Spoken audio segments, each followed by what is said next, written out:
Да-да. Ага, все. Анфиса Васильевна, давайте я начну, такие общие моменты скажу, да. Значит, здравствуйте, уважаемые участники конференции.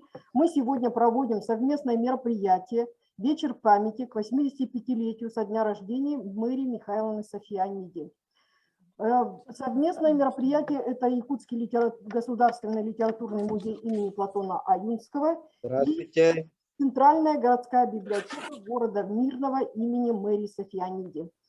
Вот. Моим соведущим будет директор межпоселенческой информационной библиотечной системы Никифорова Анфиса Васильевна. Мы с ней сегодня будем вместе проводить мероприятие. И еще хочу сказать, да, ну, чтобы у нас не было таких технических каких-то этих, да, значит, когда кто-то говорит, желательно, чтобы все были отключены микрофоны, да, и включает микрофон тот человек, который говорит. Ну, и потом включается уже после выступления, кто может что-то хочет добавить. Вот, потому что я хочу сказать, что все наше сегодняшнее мероприятие будет потом в YouTube, и когда надо, мы обязательно вам, когда мы поставим в YouTube, мы уже вам всем отправим эту ссылку. Поэтому как бы со всех сторон у нас, я думаю, что мероприятие пройдет очень хорошо.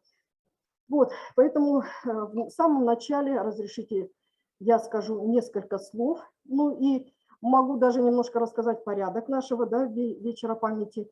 Значит, сейчас будут у нас выступления, прослушаем выступление Лугинова Николая Алексеевича, потом, значит, Сергей Владимирович Москвитин, Ольга Иосифовна Пашкевич, Вера Сергеевна Донская, Вячеслав Иванович Хон, выступят Анна Ивановна Гоголева. Вот такой у нас будет порядок выступлений.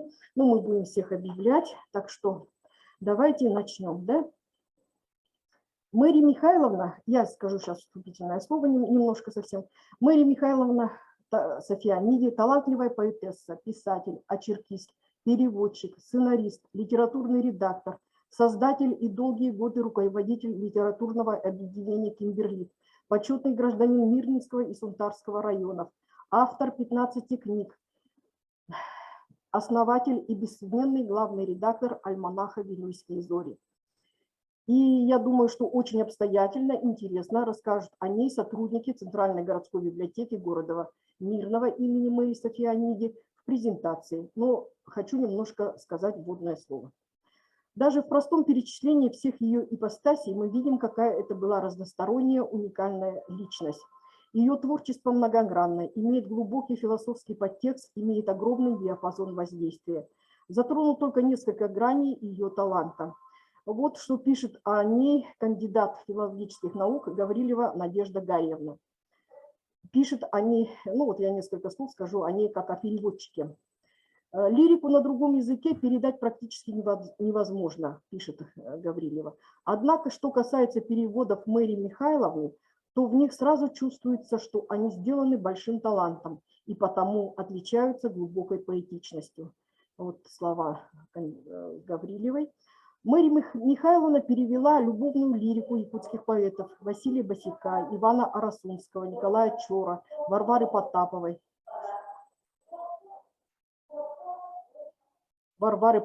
и других. О переводах Варвары Потаповой, вот я недавно встречалась, разговаривала с Зоей Петровной Баганадовой, народной артисткой Якутии. Она говорит, что именно она переводила душой. Сколько слов восхищения написала сама в статье Мэрия Михайловна о переводах Семена Титовича Руфова «Витязь в барсовой шкуре». Тоже это можно прочитать в одной из книг. Да? Она восхищалась переводами Семена Титовича именно этого эпической поэмы «Шатар Руставели». Мэрия Сафианиди удивительным образом видит красоту жизни, красоту чувств и эмоций человека, человеческих отношений, красоту мира, природы и в каком бы жанре она ни писала, поэзия, проза, публицистика. Хотелось бы сочетать небольшое четверостишее, и на этом закончить. Да? Пронизанные чистой мечтой, они приоткрывают что-то в каждом. К духовному вдруг возникает жажда и тянет породниться с красотой. Думаю, этими словами можно сказать о всем ее многоликом творчестве. Спасибо за внимание, и хотелось бы, чтобы наш вечер пошел в такой теплой гармоничной обстановке. И сейчас мы хотели бы включить видеообращение Николая Алексеевича Лугинова, народного писателя Якутии, директора нашего литературного музея имени Платона Юнского, сопредседателя правления Союза писателей России.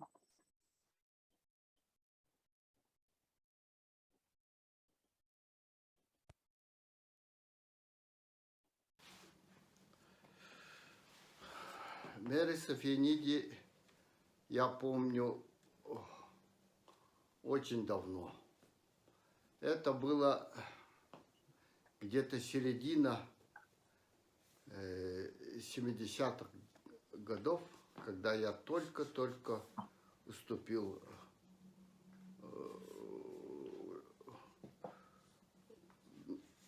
в литературу. Тогда совещания молодых писателей проходили с очень большой помпой.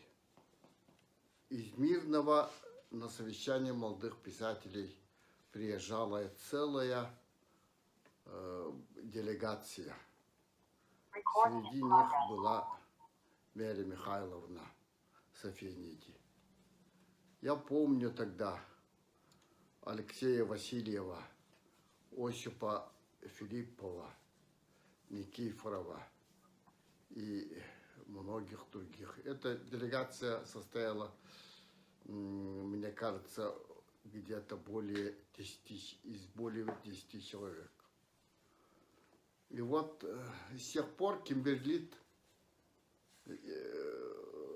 у всех на слуху у нас, но тяжелые времена 90-х годов, конечно, ударили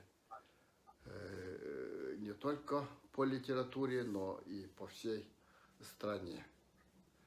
Тем не менее, Мэри Михайловна продолжала вести свое дело в деле пропаганды литературы, и она до последнего несла свой крест. Вот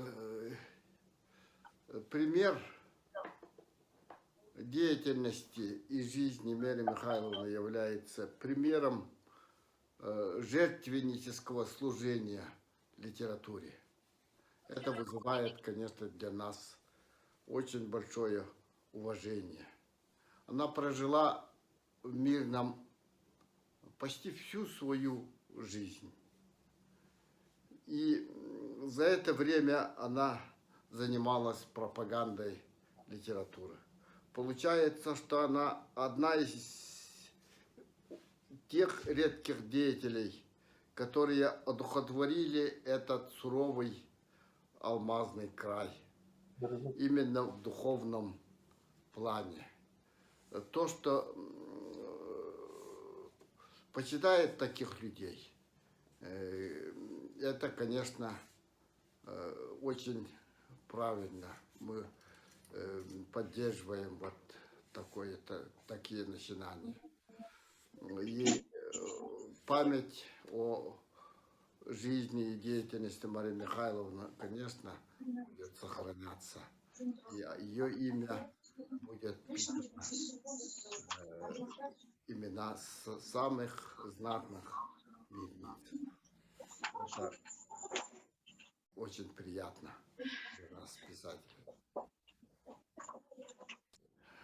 Поэтому, дорогие мои, всех нас поздравляю этим днем памяти выдающегося человека. Спасибо.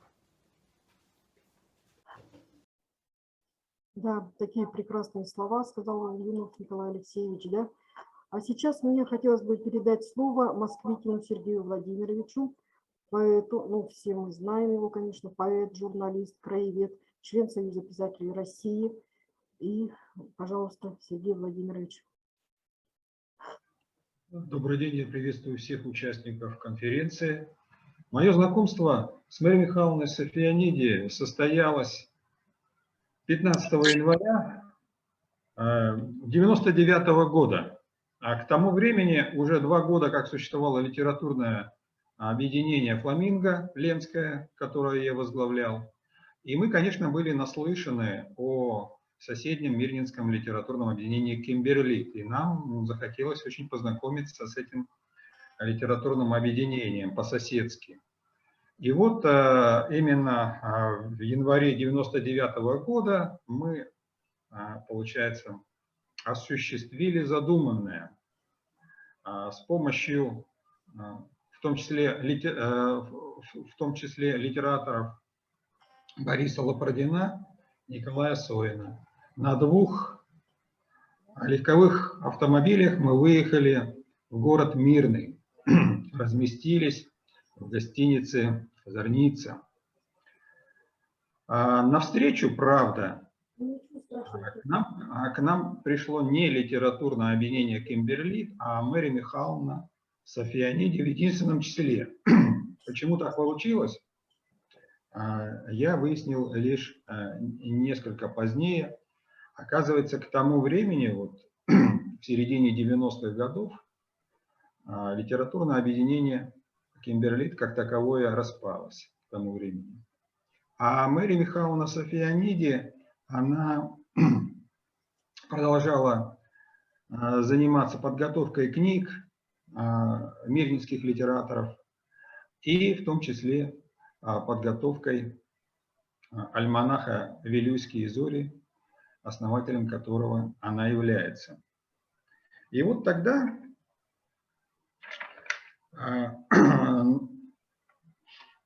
нашему взору предстала женщина лет 60, черноволосая, с короткой стрижкой, среднего роста. И, конечно, она завладела нашим вниманием с первых же секунд встречи.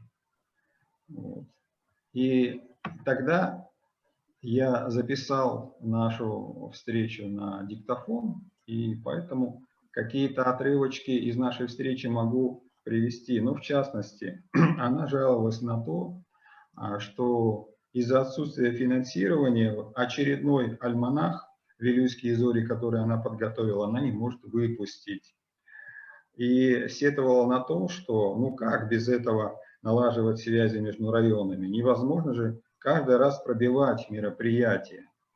И даже пошутила, говорит, у меня 4 рога, то есть я козерог с быком, и то мне тяжело. И пожаловалась на то, что вот недавно на Новый год ей подарили книгу, которая была подписана следующим образом: «Самой мужественной, стойкой женщине». И она вот посетовала, говорит, ну вот видите, говорит, до чего я дошла. Все время в этой роли. И ни разу никто не сказал «нежная Сафияниди». Ну и вот она достаточно подробно рассказала в тот раз о своем творчестве, подарила нам пару своих книг и сказала, что вот в последнее время она увлеклась религиозной эзотерикой и перешла на новый уровень писания стихов. Она говорит, то, что я сейчас пишу, тогда она сказала, то, что я сейчас пишу, сильно отличается от того, какие стихи я писала до этого. И вот одно из стихотворений коротких она тогда нам прочитала, чтобы продемонстрировать вот новый уровень своего творчества. «Коснусь тебя не пальцами, а кончиком стиха. Коснусь тебя я мыслями, в которых нет греха. Коснусь тебя я музыкой, она несется ввысь. И ты меня душой своей коснись». И сказала, что это абсолютно другие стихи и все абсолютно другое. Сказала, что после изучения эзотерики ее потянуло на философию. Она взялась за трактаты, энциклопедии. Ну, рассказала о том, что она привязана к своей маме, о том, что она одно время врачи поставили ей приговор и сказали, что если она не сделает операцию, то ей останется всего лишь 2 года жизни. Она с этим не согласилась, она углубилась в изучение трав. И вот чисто народными средствами и травами она поправила сначала здоровье себе, выкарабкалась, обошлась без операции, а потом поставила на ноги свою маму, у которой тоже был сложный перелом ноги. Она поставила ее на ноги, и она начала ходить. И вот, конечно, светлое впечатление тогда она на нас произвела, и поэтому после нашего возвращения в Ленск я написал очерк о нашей встрече. И поскольку Мария Михайловна тогда посетовала, что никто ее никогда не называл нежной Софьяниде, свой очерк, свою публикацию в газете «Ленский вестник» я назвал «Нежная Софьяниде». И со временем, когда я готовил вот эту свою книгу «Светоносные встречи», я уже дополнил этот свой очерк и включил его сюда. Здесь как раз на одной из страниц я поместил фото, какой была Мария Михайловна в Софьяниде в январе 1999 года. Это одно из этих. А потом, после этого были у нас еще встречи с ней. Она однажды приехала в 2001 году, это было, чтобы встретиться с коллективом Союза писателей России, Ганичева. Приезжала в Ленск. Там мы фотографировались вместе, общались. И у нее тогда целый цикл стихов она вышел, посвященный Ленску. Мы встречались еще в июле 2013 года. В свой очерк я поместил фотографию Марии Михайловны. Вот она в июне 2013 года. Вообще, каждый раз, когда я приезжал в Мирный, я старался встречаться с Марией Михайловной. Мы даже заглядывал к ней на работу. Дважды был у нее дома. И вот впечатление у меня такое осталось. Тогда еще мама ее была жива. Самое первое впечатление, когда я переступил порог вот ее квартиры, это книжные стеллажи от пола до потолка. Книг было очень много.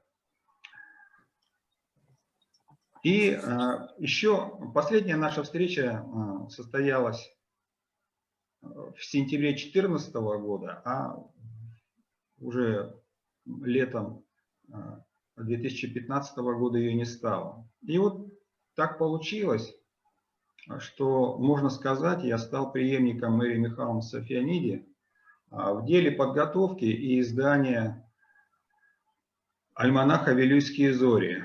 Ну, хочу показать вам один из номеров. Вот этот вот номер был подготовлен Марией Михайловной, но издан уже посмертно после ее смерти. Так получилось, что глава Мирнинского района пригласил меня на работу в пресс-службу Мирнинской администрации. Это было в 2016 году. Ну и поскольку со смертью Марии Михайловны альманах был под большим вопросом, кто же дальше будет заниматься альманахом, он предложил перенять у Марии Михайловны эстафетную палочку подготовки вот этих альманахов. Вот видите, этот вот альманах, который под редакторством Марии Михайловны был издан в 2015 году, он имеет номер 22. Вот. Ну и следующий номер, который я подготовил, который вышел на следующий год, в 2016 году, он вышел в 2016 году, он был отчасти посвящен и памяти Марии Михайловны Софьяниде. Вот вы видите, на обложке помещена линогравюра Мэри. Здесь есть фотографии на внутренних страницах обложки, фотографии Марии Михайловны. И здесь целая рубрика по памяти Марии Михайловны Софьяниде. Она включает в себя воспоминания очерки они и стихотворные посвящения Марии Михайловны Сафианиди.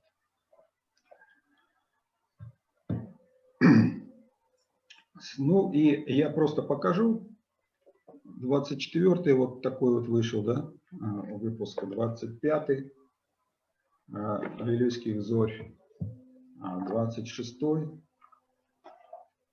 27-й, 28-й и 29-й. На сегодняшний день это последний выпуск Вилюйских зорь. Дело в том, что администрация Мирнинского района 2 года назад приняла решение прекратить финансирование этого альманаха. Ну, конечно, для меня это было решение, ну, никак неприемлемое. Я с этим не согласился и на свой страх и риск подготовил номер 30, юбилейный. После этого, ну, в надежде найти спонсора на издание, на продолжение издания этого альманаха. К сожалению, мне это не удалось.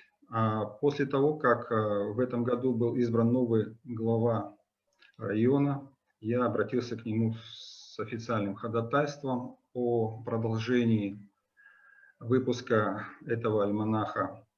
Но мне пришел официальный ответ с отказом. Я так считаю, что, конечно, это главное детище. Мария Михайловна подготовила и выпустила 12 авторских сборников, но все-таки главным детищем Марии Михайловны является именно этот альманах. Это уникальное вообще явление в культуре и в литературе всей Якутии, потому что это единственный литературно-художественный общественно-политический альманах периодический, который выходит в отдельно взятом районе. Ни один другой район нашей республики не может похвастать таким альманахом. Вот. А этот все-таки выходил с периодичностью, ну, примерно 1 раз в год. И вот за все это время, с 95-го года, вышло, получается, 29 номеров. Подготовленный 30-й номер я очень надеялся издать в прошлом году, но у меня ничего не получилось. И поэтому я призываю всех участников конференции в память о Марии Михайловне каким-то образом решить эту проблему. Если администрация Мирнинского района не может финансировать выпуск этого альманаха, то, может быть, в память о Марии Михайловне будет принято какое-то решение. Может быть, подключится Союз писателей Якутии к решению этого вопроса. Еще я в свой сборник «Светоносные встречи» поместил свое краеведческое исследование о литературном объединении «Кимберлит», которым руководила дважды в его истории Мария Михайловна Сафианиди. Это литературное объединение было основано в 1961 году. Первым его руководителем был Николай Зиновьев, а Мария Михайловна приехала в Мирный в 1963 году. Первое время она работала учителем русского языка и литературы. Потом перешла в редакцию газеты «Мирнинский рабочий». И вот тогда она влилась в коллектив литературного объединения, которое на тот момент пока еще не имело своего названия.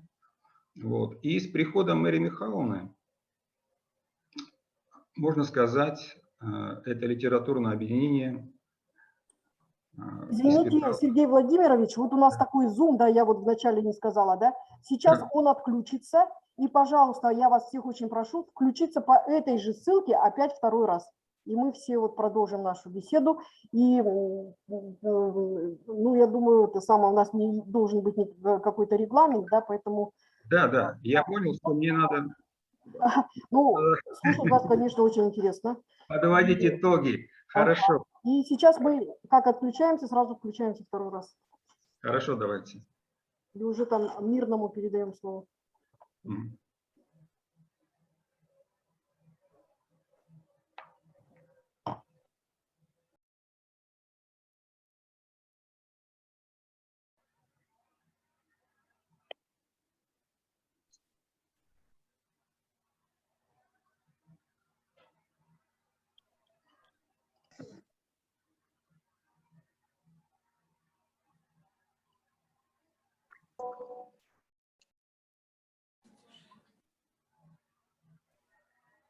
Так, я могу продолжить?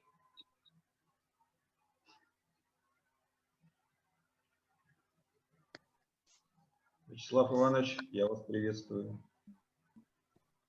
Да, Сергей Владимирович, можно, уже люди заходят, ага, Ага, хорошо. продолжите, да. Хорошо. Ну и вот я еще хочу сказать о переводах. Дело в том, что члены литературного объединения активно переводили с якутского языка своих коллег по Перу. И в якутскую секцию Кимберлита входили талантливые литераторы Осип Филиппов, Степан Овчинников, Вячеслав Хон. Вячеслав Иванович присутствует на нашей конференции. Августина Ланкунова, Петр Игнатьев и Виктор Сидоров. И 3 книги стихов, а также повести и рассказы перевела с якутского сама Мария Михайловна. Активно занимались переводами Валерий Преловский, Евгений Шлеонский, Алексей Васильев, Людмила Симушкина, Вера Кожанова, Валентина Маркина и Ольга Александрова. В 1977 году журнал «Полярная звезда» опубликовал повесть Николая Босикова «Песнь тайги» в переводе Марии Сафиониди. В 1983 стихи Варвары Потаповой в переводе Сафиониди. В 1984 году повесть Николая Лубинова «Этажи» в переводе Евгения Шлеонского и Мэри Сафиониди. Вот. А в 1988 году повесть Далана «Теппей взрослеет» в переводе Сафиониди. И примерно в 1981 году Кимберлит принимал гостей. Вот одну из фотографий этой встречи я поместил в своей книге «Светоносные встречи». Здесь изображены члены литобъединения Кимберлит Виктор Черевинский, Александр Никифоров, Валерий Преловский, Вячеслав Лобачев и гости из Якутска Сергей Шевков, Анатолий Гринис и Наталья Харлампьева. Здесь вот здесь вот с краешку Наталья Ивановна присутствует. Ну, вот что я кратко хотел сказать и призываю все-таки попытаться решить вопрос с возобновлением издания альманаха «Вилюйские зори» в память о Марии Михайловне Сафиониди. Спасибо, Сергей Владимирович. Очень интересно и рассказ, и ваше воспоминание, и, естественно, вопросы такие поставили, конечно, непростые вопросы перед нашей сегодняшней встречей поставили. Так, ну, такое, конечно, бывает. И сейчас я хотела бы передать слово Ольге Иосифовне Пашкевич. Вот. Пожалуйста, Ольга Иосифовна здесь на связи, кандидат филологических наук, доцент Якутского института водного транспорта, член правления Союза писателей Якутии, член Совета Ассамблеи народов Якутии. Пожалуйста, Ольга Иосифовна. Добрый день, уважаемые участники мероприятия.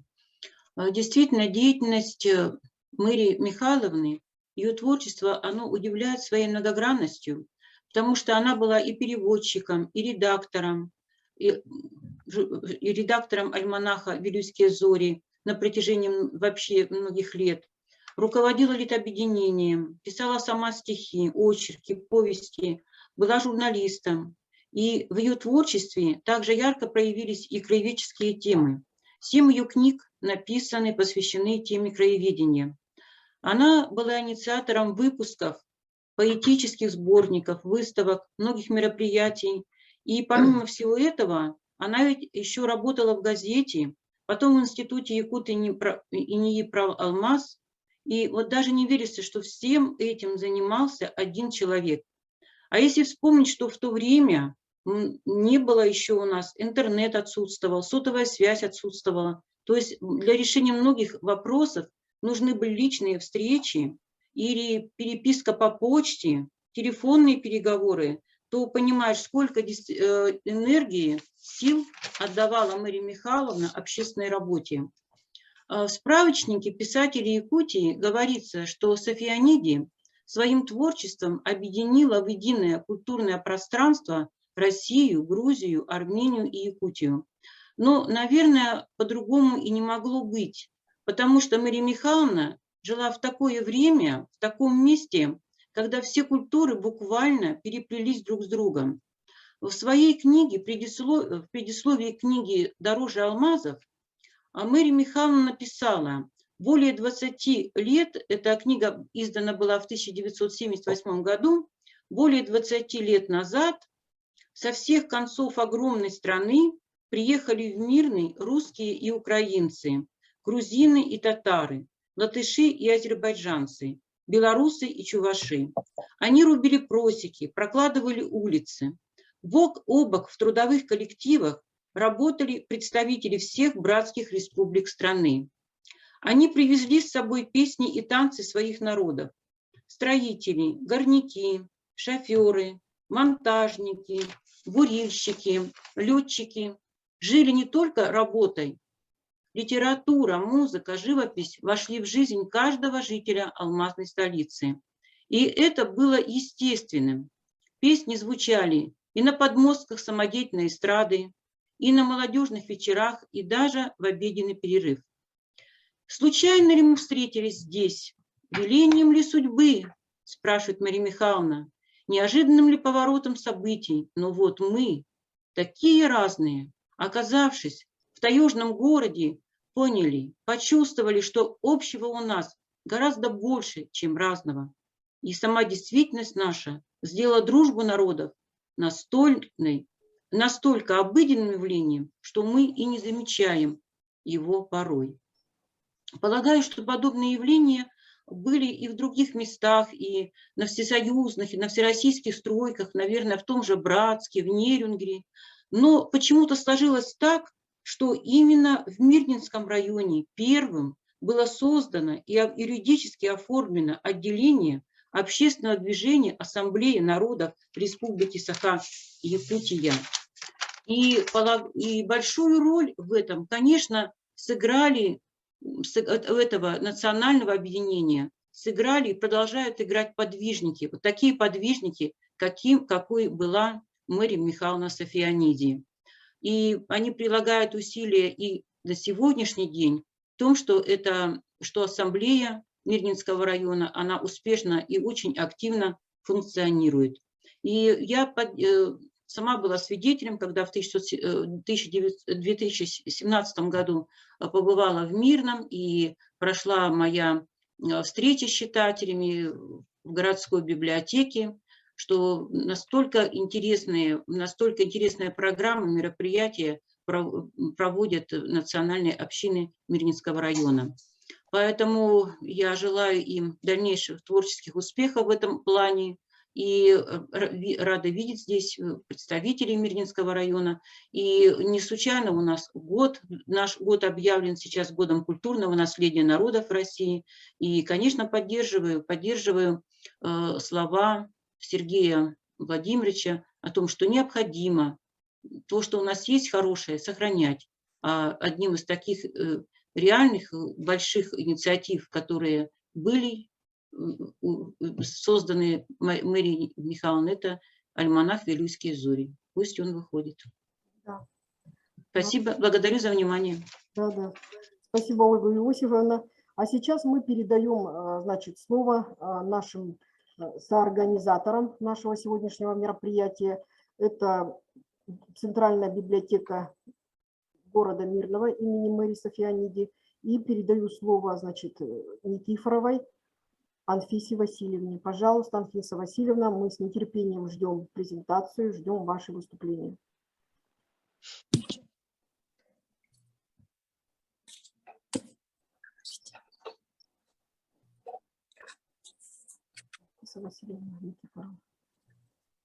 Анфиса Васильевна, вы нас слышите, да?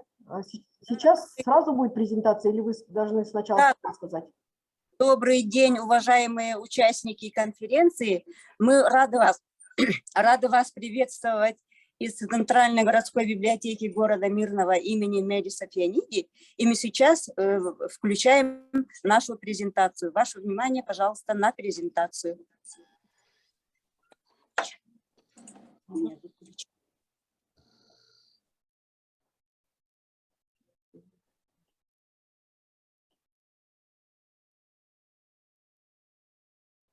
Да, звук, да?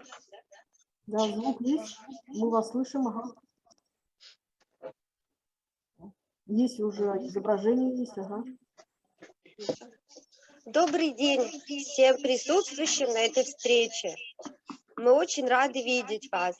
Свою презентацию хочется начать лирическим вступлением стихотворением Марии Михайловны Сафианиди. Отлетели слова непрекаянно и обреченно, и секундная стрелка прошла свой означенный путь. И откуда-то вышел, издали своей потаенной, строгий замысел, освободившись от пут. Очертил он судьбу тонким грифелем, еле заметно, предоставив самой разбираться со злом и добром. Он предписывал мне, укротив темперамент корректно, все победы свои отправлять добровольно на слом.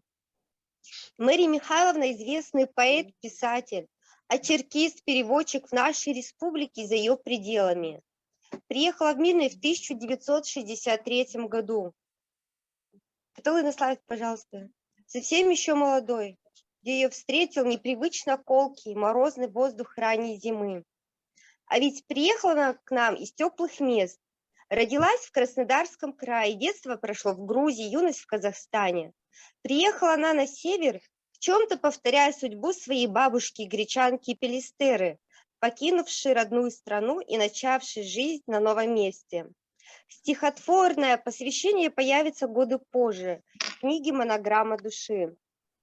Мало кто знает, но настоящее имя не Мэри, а Миропия, что в переводе с греческого означает «благовонное масло». И можно сказать, что некоторые стихотворения обладают таким же благотворным влиянием, как и романтические масла. В 26 лет она уже имела опыт работы в журналистике. За плечами учеба в Кызыл-Ординском педагогическом институте, Иркутском институте иностранных языков и работа в газете «Кентаусская правда». В 1963 году она начинает работу в редакции газеты «Мирнинский рабочий». Под крышу редакции она приглашает молодежь, влюбленную в поэзию, музыку, искусство, широко эрудированную. Ее искреннее сердце стремилось собрать вместе тех, кто живет творчеством. Собирались, чтобы обсудить книжные новинки, послушать Баха и Бетховена, увидеть новые фильмы. Именно тогда зарождается творческое объединение «Кимберлит», который стал точкой отсчета для многих талантливых поэтов и писателей. Начав журналистики, позже она становится заведующей редакционной издательской группой Института Якут-Днепра-Алмаз. Это повлияло на ее дальнейшую жизнь, на ее творческую судьбу. Появилось желание запечатлеть живые картины, портреты и судьбы людей. Много написала очерков и эссе о поэтах, художниках, геологах, руководителях и преподавателях, а также книги о хороших друзьях, по которым можно видеть развитие Мирного, алмазной отрасли, становление личности, отвагу и героизм мирного времени. Результатом огромной работы литератора явились книги «Памятник живым», «Дороже алмазов», «Минерал номер 1», «Якутская сюита» и другие. По сценарию Мэри Сафианиди сняты несколько фильмов по заказу Гостелерадио СССР о городе Мирном, о селе Сунтар, которые демонстрировались по центральному телевидению. Она участвовала в подготовке радио и телепередач. Для телерадиокомпании «Алмазный край» создавала и была ведущей телевизионных программ о литературной жизни Мирного. Автор обладает независимым ни от кого другого видением мира, особой кладкой слов, писала профессор Марта Георгиевна Михайлова. Ее стихи возвышенно мудры и проникновенны, подернуты туманной дымкой воспоминаний. Марта Георгиевна на юбилее Мэри Сафианиди в 1997 году сказала: «Здесь в зале находится 3 поэта, Один Владимир Федоров, это редактор Якутии, драматург, поэт, прозаик. Очень талантливый человек. Он теоретик любви. Николай Чор, он практик любви. И Мэри Софианиди – это загадка любви. И действительно, Мария Михайловна считала, что ее миссия – писатель любви, не приземленной, а высокой, которая возникает при общении душ. И она всегда пыталась для себя найти ответ на вопрос, зачем человек приходит на эту землю, для чего он живет и какой урок он должен выучить. Одной из граней творчества Мэри Софианиди является перевод. Она представила русскоязычному читателю стихи якутских поэтов Осипа Филиппова, Николая Харитонова, Василия Босяка, Ивана Арасунского, Ивана Битюнского и многих других. Переводы на русский язык стихотворений первой якутской поэтессы, уроженки Нюрбинского улуса Варвары Потаповой. Совместно с заслуженной артисткой Якутии Зоей Петровной Багынановой по мотивам произведений Потаповой написала сценарий постановки, осуществленной на сцене Нюрбинского народного театра. С 90-х годов Мария Михайловна возглавляла Милинское отделение Союза писателей Республики. Работа с начинающими авторами, помощь в издании им первых книг. При Миринском отделении Союза она создала секцию переводчиков и якутскую секцию. Способствовала изданию книг на якутском языке Осипа Филиппова, Августины Ланкуновой. Создала уникальную книгу стихов, перевод Омара Хаяма на якутский в изложении Михаила Егорова. В эти же годы она главный редактор литературно-художественного альманаха «Вилюйские зори». Уникальное периодическое издание, созданное при поддержке администрации района и акционерной компании «Алроса». Преемником, как вы уже видели, главным редактором альманаха «Вилюйские зори» сегодня является Сергей Москвитин, поэт, журналист, краевед, член Союза писателей России. Кто общался с Мэрией Михайловной, вспоминает ее как очень трудолюбивого человека, очень упорного, ставящего перед собой цели и умеющего их достигать. Некоторые находили ее достаточно строгой, другие загадочной. У нее всегда был золотой запас слов, россыпями которого, дорогими и драгоценными, она делилась с читателями в своих книгах. Общаться с ней было всегда просто. Через много лет она стала для многих миринцев-литераторов мудрым учителем, старшим товарищем. Оставила кладезь информационных сокровищ, воспоминания первооткрывателей, строителей, алмазодобытчиков, легендарных руководителей Якут-Алмаза, соратников Папируйски и Берлита, местных жителей, с которыми Мария Михайловна была необыкновенно дружна. В Центральной городской библиотеке города Мирного находится уникальная коллекция произведений искусства, которую Мария Михайловна преподнесла в дар. В коллекцию входят картины известных художников Мирного: Анатолия Горева, Олега Рысакова, Виктора Самарукова. Это пейзажи, натюрморты, портреты Марии Михайловны, написанные Николаем Мартинсоном и Владимиром Беляевым. Чороны большие и маленькие, древние и современные, минералы, украшения. В 2019 году Центральной городской библиотеке было присвоено имя поэта и писательницы Марии Михайловны Софианиди.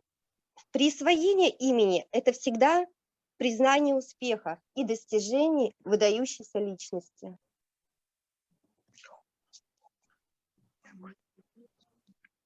Спасибо большое. Анфиса Васильевна, дальше, да? Да, Мгм. Мария Михайловна для нас это человек, который создал те высокие духовные ценности, которыми славится сегодня наша Мирнинская земля. Волевая, трудолюбивая, талантливая и мудрая Мэри Софианиди оставила после себя очень большое творческое наследие. И главное, это ее слово звонкое, слово весткое, слово пронзительное, слово, которому внимаем каждый раз, когда мы читаем и перечитываем ее стихи, ее художественные очерки. Мы слышим ее, мы ее чувствуем. Сегодня у нас в гостях, сейчас мы хотим предложить нашим участникам конференции видео, 2 стихотворения в исполнении Мэри Сафианиди. Сейчас, ага. Я Ну, да, сейчас включим. Сейчас. А там у нас одно стихотворение, по-моему, которое называется «Одно стихотворение. Я загадала нашу встречу». первое на развилке столетий, и второе я загадала нашу Нет, к встречу. сожалению, у нас одно только стихотворение. Так, ага.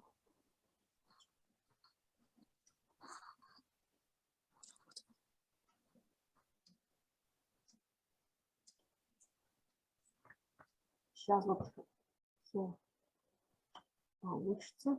Включить видео.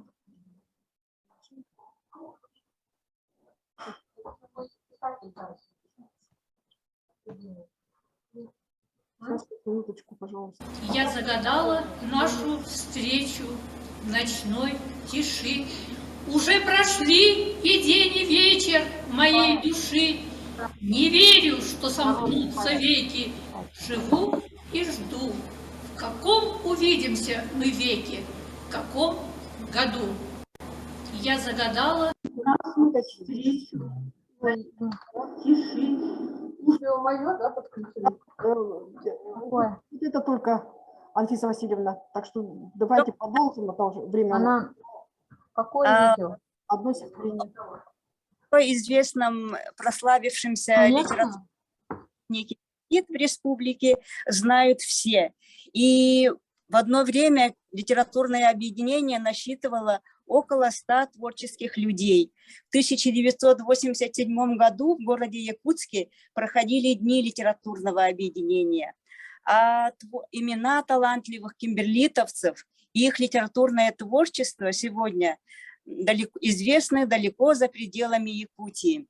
Сегодня у нас в гостях мирнинский поэт, член литературного объединения Лугинов, Николай Лугинов сидит там. ныне ветеран отличие гражданская доблесть Вячеслав Хон. Вячеслав Иванович, пожалуйста, вам слово. Самолет же не улетел, они же оставались тут.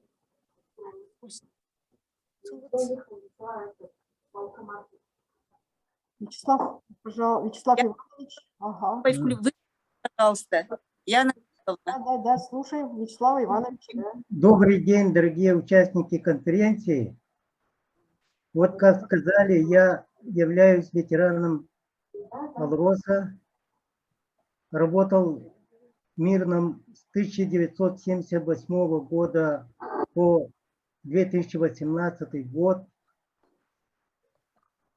Имя Мэри Михайловны мне было известно еще до приезда в город Мирный, потому что в 1976 году я выпустил первую мою книжку стихотворений в составе кассеты «Чечерь» и уже приобщился помаленьку литературному труду.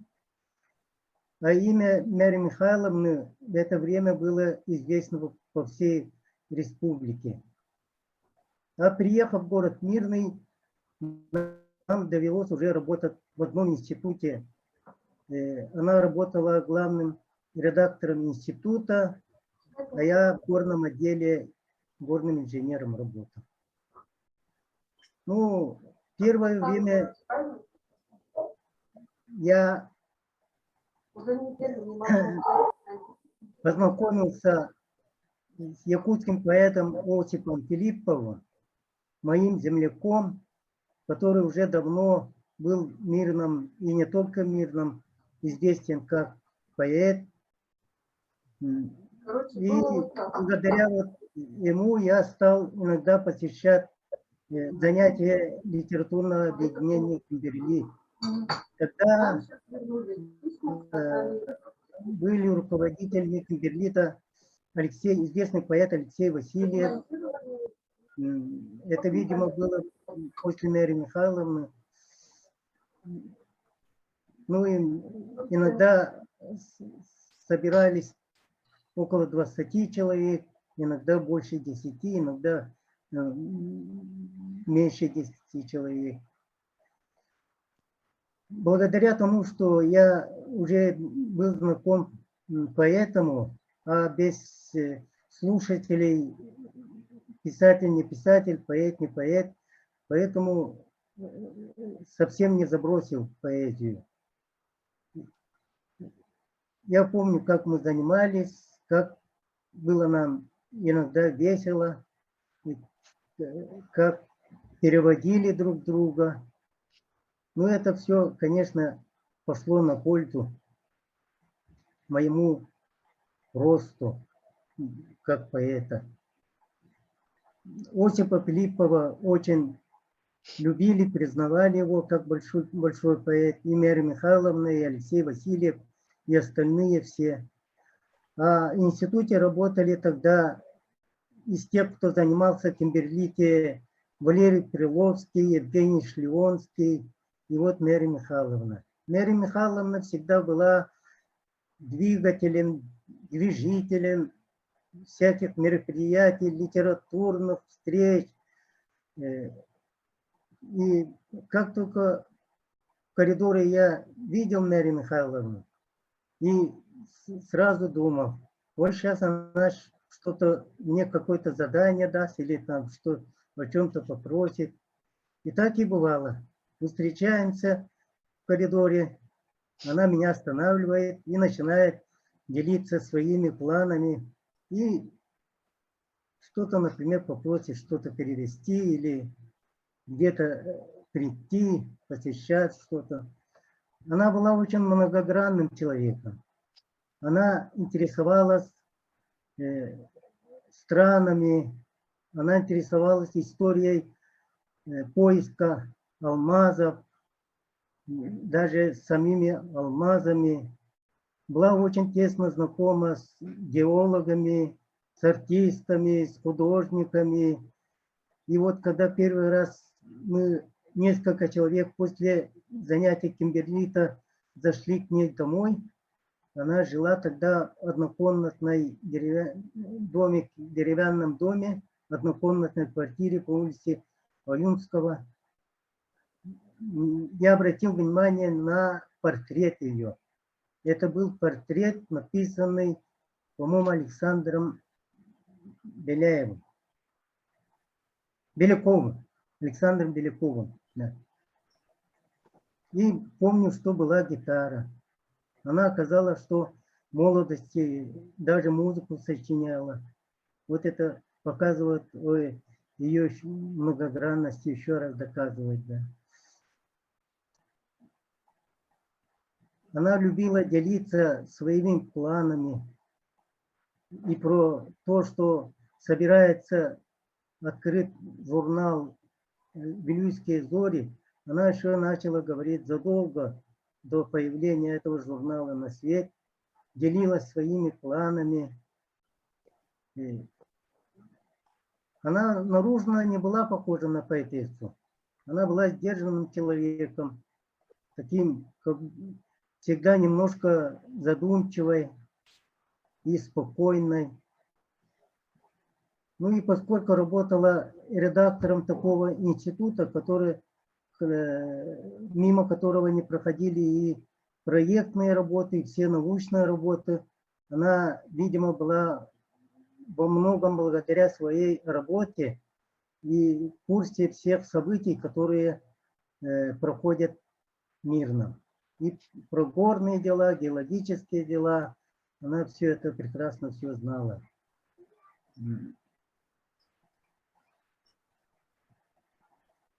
Она меня считала, вопреки своему моему мнению, что я лентяй. Она всегда говорила деликатно: «Не, Слава, ты очень, как же говорю, скромный человек». И мы постоянно спорили. она говорила, что я скромный человек, а я говорю, нет, я лентяй. И этого, спор этот у нас не закончился до самой ее кончины. Спасибо большое, Вячеслав Ну, Иванович. У нас время заканчивается. Вот я вам предлагаю, да, спасибо большое, да, прослушали прямо ваши воспоминания. Заканчивается через 10 минут наше время. У нас остается Вера Сергеевна еще Донская, Анна Ивановна Гоголева, да. Я предлагаю все-таки третий раз включиться нам, да, ведь? А там уже сколько будет? Хорошо? Вот сейчас, когда, значит, даже Вера Сергеевна, наверное, успеет сказать, там 10 минут где-то почти, да, осталось? Ага. Спасибо, Вячеслав Иванович, большое. Тогда Вере Сергеевне даем слово, да? Да. Здравствуйте, вы давали мне слово, извините, я вот. Анна Ивановна, вы после Веры Сергеевны, пожалуйста, ладно, вы у нас прямо... Хорошо, конечно. Ага. Так, значит, у нас мирлинская детская поэтесса, которая сейчас уехала, живет в Барнауле. Она член Союза писателей Якутии, член Российского союза писателей, Вера Сергеевна Донская. Вера Сергеевна, пожалуйста. Очень приятно вас всех видеть. Ну, я много говорить не буду. Хочу сказать, что заочное знакомство с Марией Михайловной Сафианиди у меня это произошло на страницах газеты «Мирнинские рабочие» на литературной страничке. Это июнь 1998 года. Я обратила внимание на совершенно короткое стихотворение, которое называлось «Молитва». Там всего было 7 строк. Меня удивило то, что такой объем мысли автора вошел огромный спектр, огромная гамма человеческих чувств. И я сразу обратила внимание на имя автора. Мэри Сафианиди. Это звучало как удивительная музыка. Имя мне сразу врезалось в память.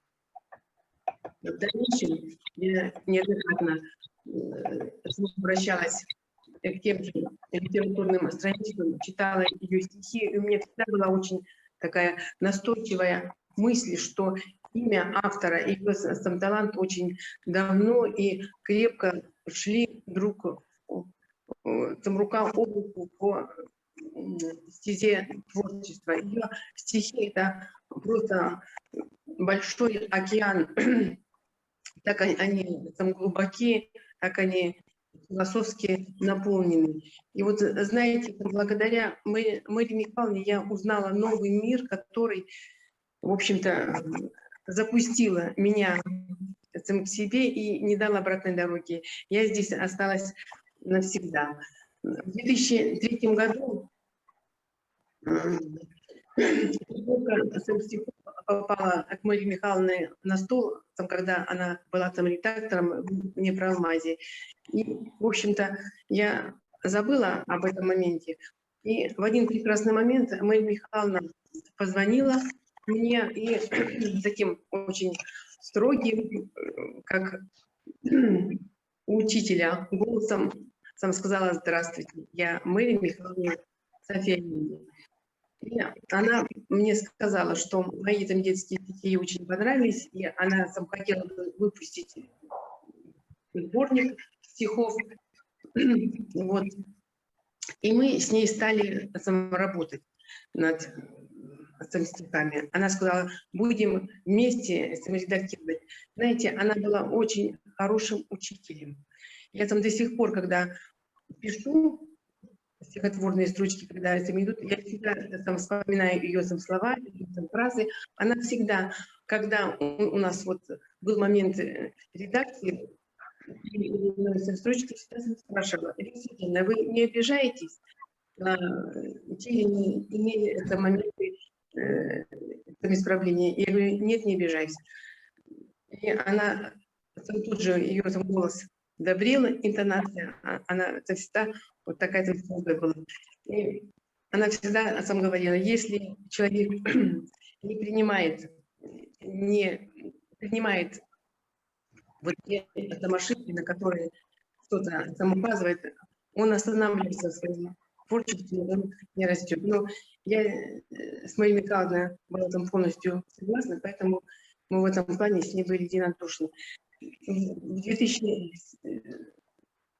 Целый год мы занимались редакцией, потому что было очень много там ошибок, потому она очень занятой там человек, поэтому целый год вот это вот все у нас с ней происходило.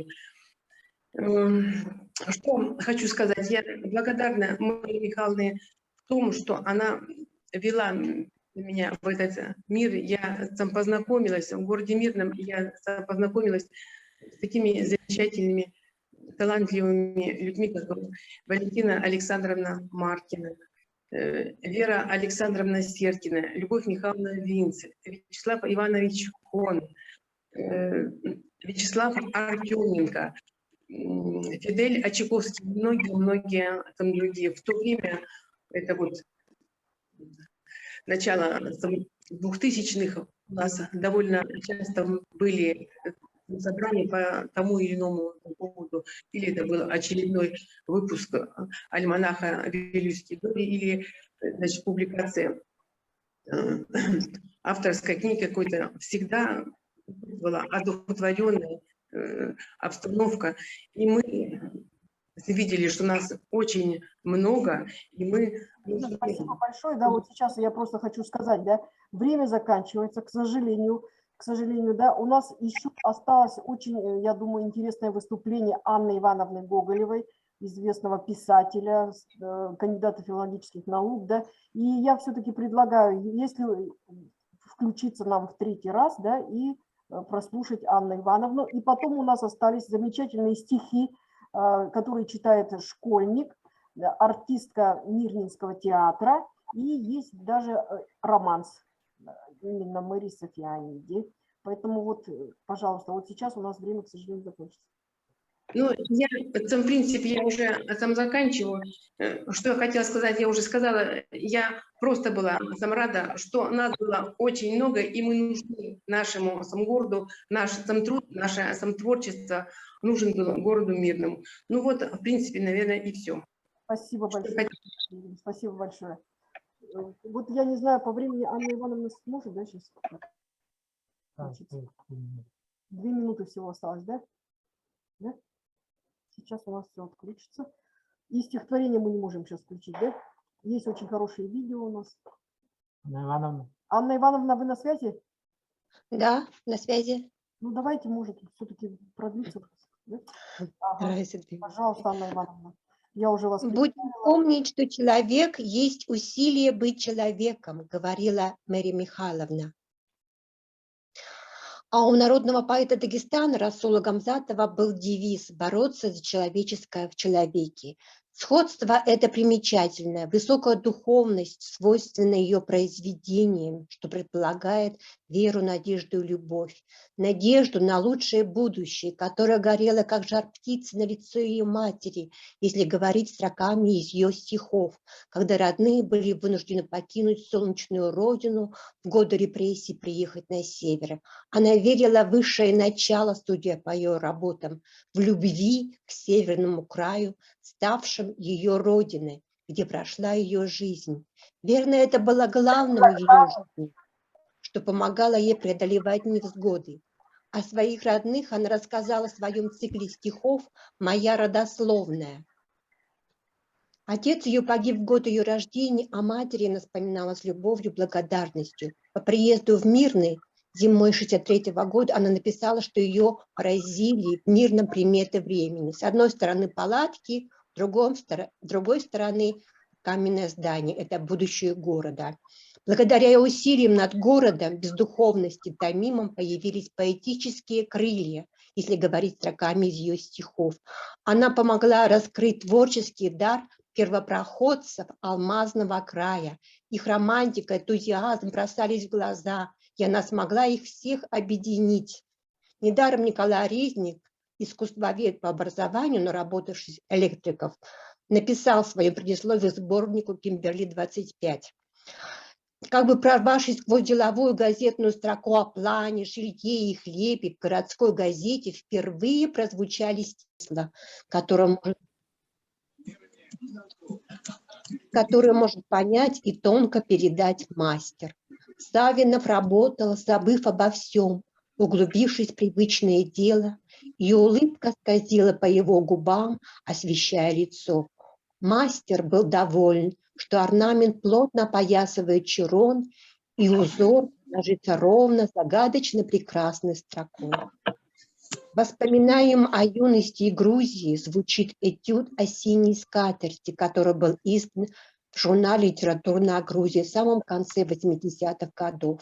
А в журнале «Литературная Армения» был опубликован очерк «Созвучие северных симфоний», этюд о Гранте Григоряне, нашем любимом композиторе, создавшем в Якутии свою прозрачную светлую музыку о северном крае, который смог понять его душу людей, поэтому он так любим и близок к нам. И она тоже смогла это сделать. Она южанка и поняла его очень близко. Об этом ее стихи. Растаял звук шагов, слова развеял ветер, и ты в небытие ушел от нас навек. Но верю, что живет на этом белом свете дыхание твое, как самый первый снег. Среди многих работ очерков особенно запомнился мне опубликованный в журнале «Литературная Грузия» диалог с комментарием с якутским переводчиком в «Тигровой шкуре», рассказ о Семене Руфеве, блестящем переводчике, который смог донести дух, прекрасный перевод знаменитой поэмы Шада Руставеля в «Тигровой шкуре». И вот я погрузился в мир, ставший со мной близким и родным, говорил поэт. Окунулся в водопад звуков, то нежных, то гневных, то излучающих радость, то исполненных боли. Он год за годом овладевал сложным инструментарием Руставели, и величаво зазвучали, наконец, стихи гениального грузинского поэта на якутском языке. Поэтесса приводит слова Семена Руфова в конце очерка, пронзившие ее своей искренностью. Но теперь все стихи, которые напишу после гениальных строк Руставеля, покажутся мне жалкими, и добавляет: ошеломленная этой фразой, я ничего не могла ответить, я оставила его наедине с печалью, вышла. Она, южанка, смогла постичь душу человека севера и выразить это в своем творчестве, смогла объединить людей и сейчас объединяет, зажигает любовь к творчеству, земле, где живешь и работаешь. И она смогла это запечатлеть это в слове поэтическом, которое никого не оставляет равнодушным. И оно, как на крыльях, возносит ее над забвением, бытом, благодарной памяти людской. Как она сказала в своих стихах о самой себе, в стихотворении «Штрихи к автопортрету», видеть, слышать, понимать, чувствовать, стремиться. О, судьба, взлети опять надо мною птицы, чашу горечи испить, радоваться, плакать, из твоей ладони пить, о, судьба, до плахи, ощущать всей кожей зло, всю его нелепость. О, судьба, коснись крылом, вознеси до неба. И судьба ее вознесла благодарность, наша благодарность, доброй, светлой памяти. Спасибо ее за светлое творчество. Спасибо за внимание. Бескорыстие. Так что такое бескорыстие? Жест ангела над головой, божественной достойной кистью, на фоне неба синевой. Оно пронзает наши души, как луч серебряный звенит, из тайны бытия мелькнувший и улетающий в зенит. То духа светлого парения между нами, небом и землей, редчайшее из вдохновений, рождаемое добротой.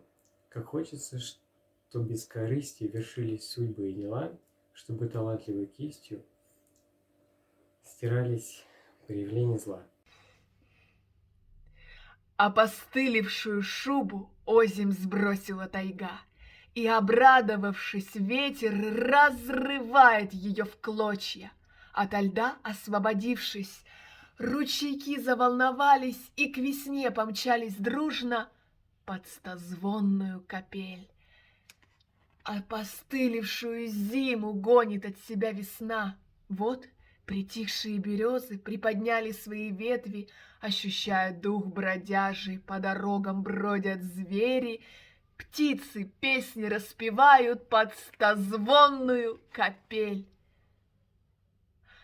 Опостылевшие думы прогони, мой друг, сама. Лес протягивает руки и зовет к себе под полог. Чувствуешь пьянящий воздух, слышишь музыку весны. Я распахиваю сердце под стозвонную капель.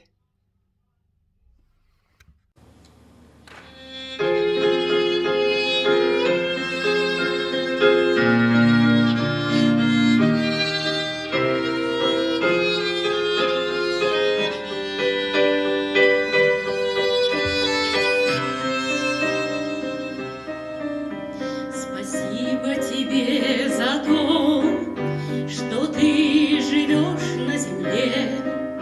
Спасибо тебе за то, что ты словно луч во мгле. Спасибо тебе за то, что сеть твоих глаз ясна. Спасибо тебе за то, кусочек волшебного сна.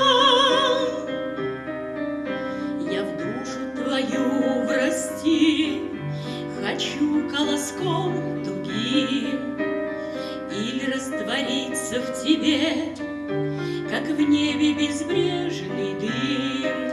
С тобою на крыльях мечты в безоблачье вознесусь.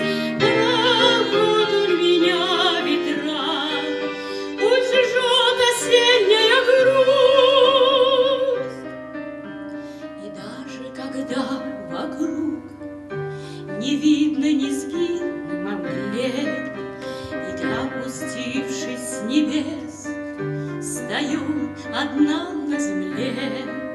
И я благодарна тебе, что сеть твоих глаз ясна, когда я летаю с тобой на крыльях волшебного сна.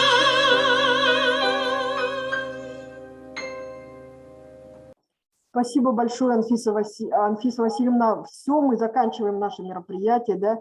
Спасибо всем участникам. Анфиса Васильевна, кто-то еще что-то хочет сказать? Спасибо всем участникам. Спасибо. Было очень хорошо. Спасибо вам, Яна Даниловна.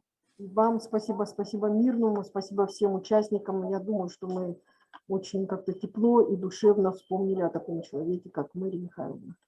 Спасибо, до свидания. Мы уже включимся. До свидания. Спасибо всем большое. Спасибо, до свидания. До свидания.